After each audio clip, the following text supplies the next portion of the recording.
Сәлем достар, Ақмарал Қылышбаева, город Мерке. Міне екпінді ауылына келіп отырмын, өзім туып өскен жеріме. Бүгін 22 ноябрь, 22 жыл.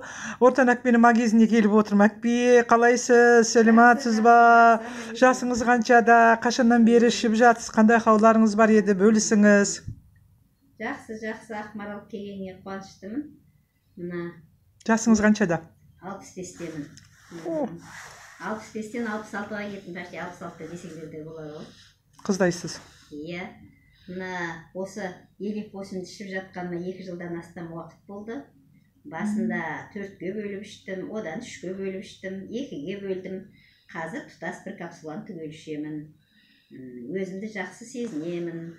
Аяқтарым, суставтарым ауыратын основной. Солардың бәрі қазір жақсы, өзімді жақсы сезінемін.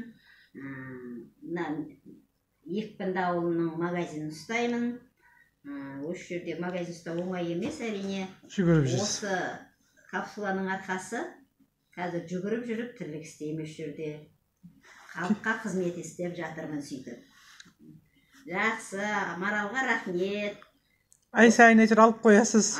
Пенсияңызға, қарызға. Ай сайын алып осыны ішіп отырамын. Рахмет. Құдайға шүкір.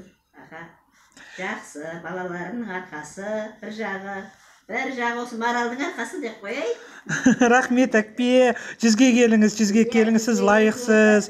Қандай әдемі Ақпесіз. 100-ге келіңіз, сіз қазір 26 десе де болады. Ұрлап кетіп жүрмесін енді осы роликтен кейін.